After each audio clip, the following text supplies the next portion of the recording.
if you can get on it, oh, wow, it's awesome. 13 days of fun. And Sure paddling in Grand River, stinky feet. But anyway, moving on. Anyway, I met Jim. He came up with this, he'd been doing this research on Hugh Heward, like Matt was saying, and he wanted to do a kind of a publicity thing for the Grand River expedition, and he wanted somebody to just kind of, start the thing out. So, a few of us on the committee said, well, we're going to do this. We're going to do this challenge. This challenge, the part where Matt talked about the from Diamonddale area to Portland. It's a 55-mile trip. It's a 55-mile day. The Hugh Heward Challenge has been happening since 2000. So 2019 would be 20 years, right? Yep. 20th annual. So this is the 20th year. Awesome. Wish Jim could have been here for that. Anyway, moving on with the challenge. I went like 8 years or so from 2000, and he kept wanting someone to go down and find the portage across the swamp. Well, I went down there in the summertime, and the spring, and the fall, and I found out the best way to find your way around there is on the snow and on the ice. So I walked back and forth. On the journey, we tried. A friend of mine, Doug McDougall, and I tried to get out across the swamp and onto water, but I went into my armpits a couple times, and I said, "We're taking the road." Anyway, can we kind of go forward and then back? Sure. Yeah. This is my first day. I was dropped off in Point Goulet, which is right at where the Huron empties into Erie, and I was dropped off that afternoon in a snowstorm. So I have a tent on my canoe, so I sleep in that. I don't recommend it. Berlin said that, and I believe him now. It's kind of cold, and in the rain it's nice. This is just another picture, Lake Erie in the background. Didn't take me long to get moving once I got up. This is going up the Huron. I can't tell you the exact miles. Is it 80 some miles?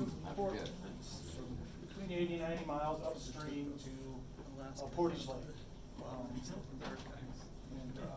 This is at Flat Rock Dam. This is the first dam on the Huron. Water's really getting strong here. I had to get a permission from a factory to unlock a gate so I could get around this thing. You can see it's not really made for portaging. You just kind of drop your boat over the side, throw your gear in, and take care of it later. So, this is something that Jim wrote. I was communicating with Jim via cell phone, and at that time, cell phone coverage was pretty spotty. So I would call my wife or someone, or I'd call Jim. It was better if I called my wife because she would relay the message to Jim, though it wasn't always the way it happened close enough. I figured as long as I had water under me, I was in the right place. Charlie called. He's on his way home to refit. This is after just before Ypsilanti, right in front of the hospital there in Ann Arbor. I knocked my hat off, went to grab it, and went for a swim. There was ice and snow on the shore, and it was cold, but surprisingly, it wasn't all that bad, I thought. And after going a couple hundred yards downstream, it was pretty fast current there. I said, "Why don't you just stand up?" You ever try to pull this? You'll find this out.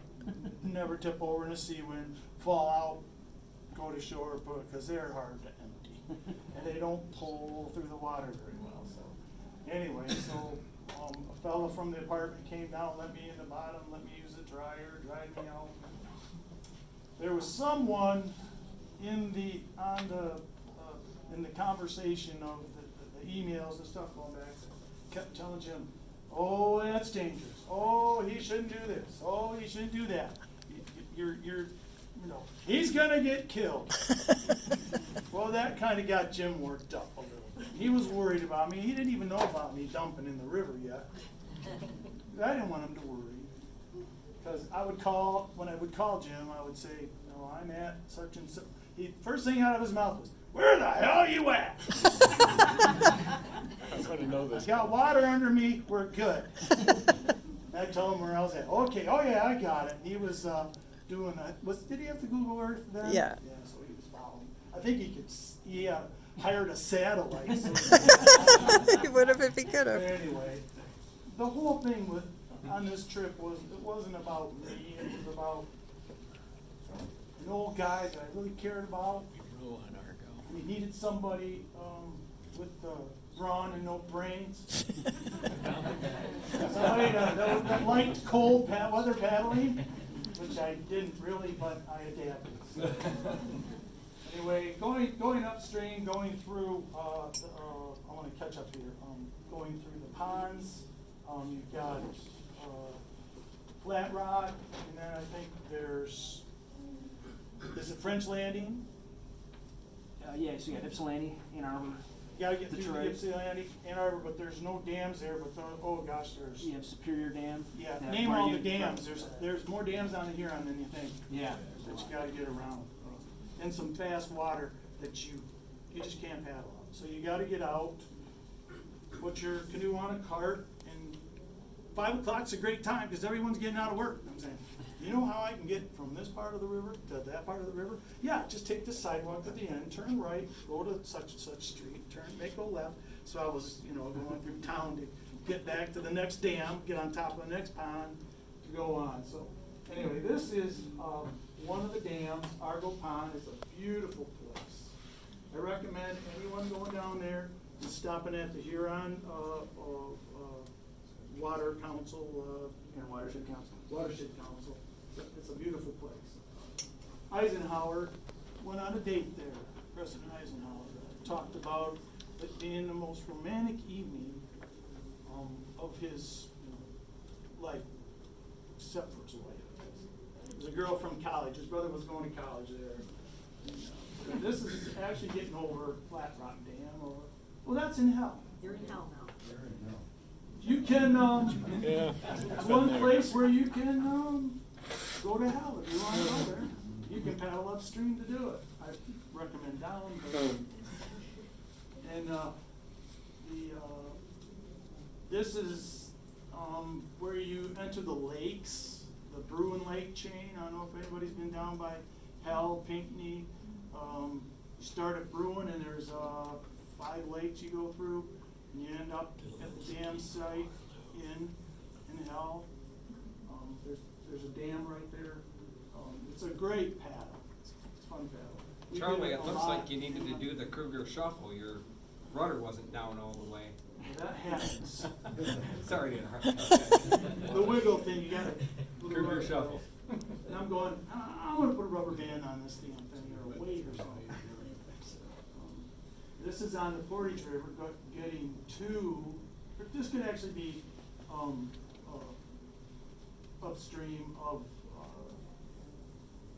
no, this would be downstream of Hell. I was wondering that. Going to Portage River. Yeah, Portage It's a Creek. beautiful area, and then from Unadilla, that area is Portage Creek, right? Yeah, so Portage Creek is on the Huron River side, and then Right. Portage River is the Is grand. on the- Okay, other side, going yeah. to it, because Both called from Portage. here, you go to Bruin Lake and then into through a couple other side lakes, and you end up at a little town called Unadilla. And from there, you're going upstream. Now you're getting into something that's only maybe 10, 15 feet wide, so it's just a small creek. And going up, now I'm back here at, That's actually Barton Pond. Barton not Pond. But that's, all those ponds, most of them were not real Portage friendly. this one was great because it had wheels, but you had to go up that hill. And I was carrying, you could see I was carrying everything I needed. The 5-gallon pail, that's my porta potty. Oh, I figured that was the keg of pork. Yeah, different kind of So preserve. I did not want to desecrate any of the land that I was staying on because I had no permission. I was Good still on you. sneak camping. Okay. So yeah, I had everything, and I don't recommend that either. Carrying an extra 50, 70 pounds going upstream. Okay, here. 9:30 a.m. Wednesday, Charlie and Doug. This is when we did the portage from Bruin Lake, a friend of mine, long time elder. We got together, went down to Unadilla and to Bruin Lake, and started out from there to do the last part of the upriver climb to a place called, we went through Williamsville Lake, or Willisville Lake, and another lake that starts with an E. What was the name of that lake? Anyway, down through some more, up the creek, and through a couple lakes, underneath a tile that you had to lay down in the boat to get through. And come to Bowdish Road, and then it's a 7-mile with a canoe on a trailer to a place called Mokel Road. Has anyone been to the Waterloo Farm Museum? It's just up the road from there. You walk back a 2-track, and you get on the Grand River watershed, and you go down this pretty small creek. It's pretty brushy. I spent 3 days in waders, pulling the boat upstream, going around. Luckily, this is in March, right? So the river's high, so a lot of places I could paddle out of the channel and around. There was less stuff in the water beside the river than there was in it, because it all washes down, you know. So, and a lot of it I just waded and pulled the boat. So, yeah, there were 40 portages between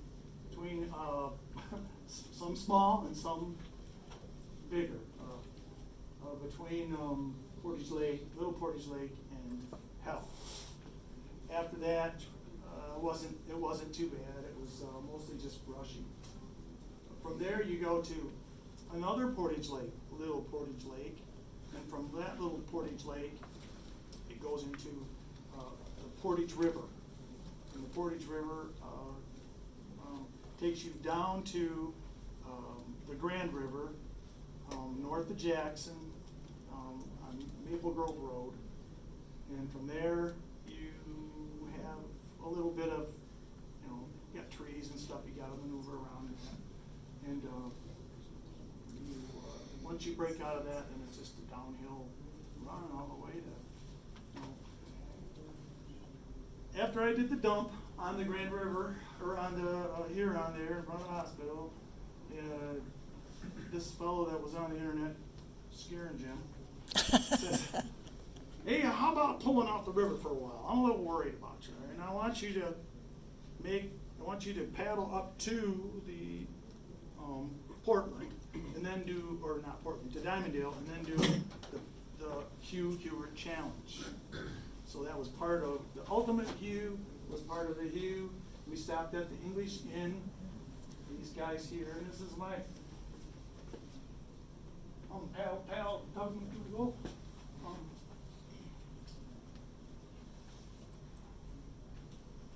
This is at Portland at the end of the Hugh Heward challenge. I don't know if any of you have been to Portland, to Thompson Field. There's a beautiful statue there of Verlin Kruger. It's probably one of the big reasons we're all here. And that's just off over here to the right. And you could buy these bricks and they're all around the statue. It's an awesome place. I think it's still underwater right now, but yeah, got flooded out. The last picture I saw, Verlin was standing on a rock and there was that much water below him. Everything else is underwater. So yeah, they had big flood in Portland. So. Anyway, that was at the end of that. Okay, now we go to Dan Smith, Jim Kinney, right? Mm-hmm. These two guys joined me for the last part of the, and these guys are real paddlers. So we paddled from Portland to Lake Michigan, camped a few nights along the way. This is the easy stuff going down the Grand. It's a wonderful river. If you haven't paddled it, don't think of it as a sewer. It's really quite a, I mean, because that's what a lot of people thought of it for a lot of years. I grew up on the Grand, so I've even drank water out of it, and it had no effect on it. I have too, but not on purpose. No. Lack of oxygen, you know. Anyway. You sold that one. This was, yeah, I can do that pretty easily. For those that know me, anyway. Oh. It was, the best part of the whole trip was Jim. I mean, I love canoeing, I love being out there, and I love doing these kinds of things, but, there are a lot of people out there that are the real veterans and the real people that really know what they're doing. I just bought a Seawind, and, that, it doesn't necessarily make you a paddler, but it sure helps. This is really And you can good. Two read what excellent Jim had to say storytellers. about losing some sleep there. I didn't feel bad at all about that. You ever try sleeping in a canoe? Underwear. I had to slide back so I was under the back deck and I'd wake up and BAM! Love this guy. I love that picture. And I miss it.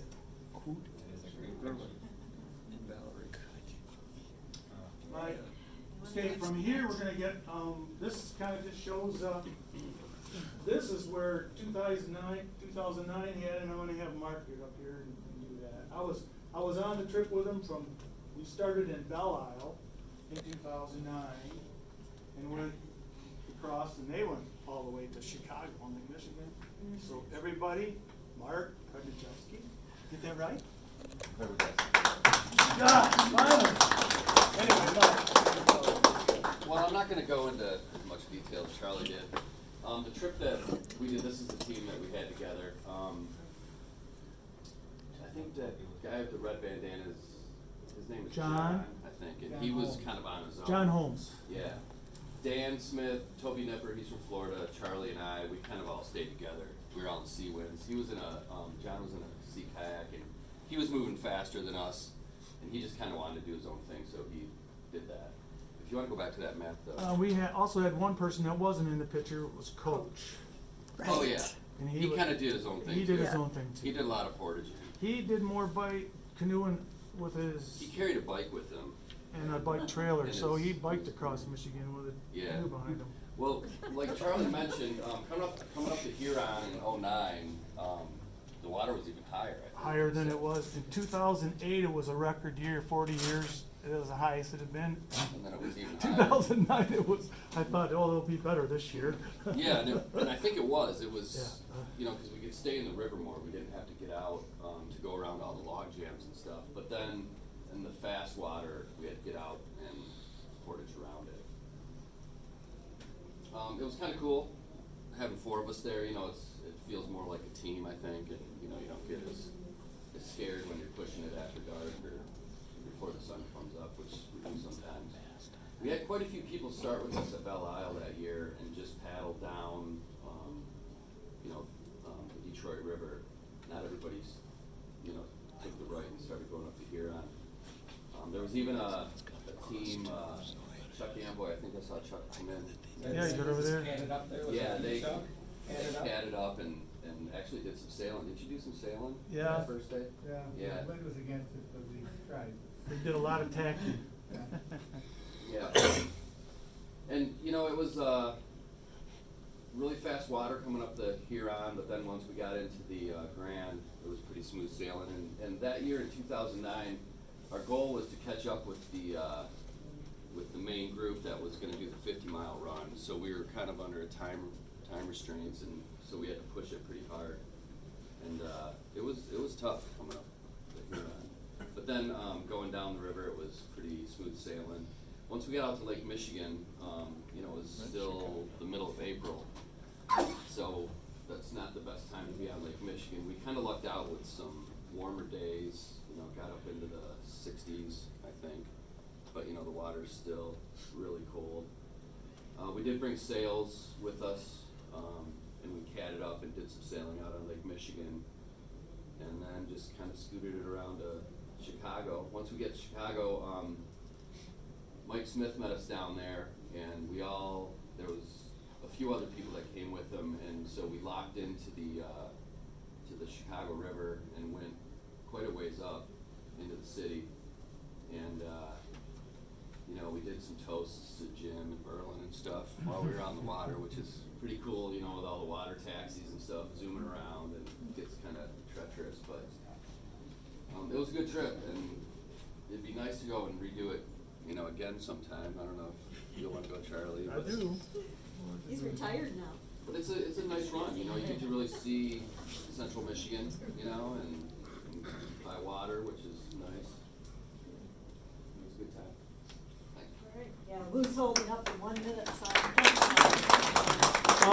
I He wasn't on the schedule, but we said, oh, he'll do it.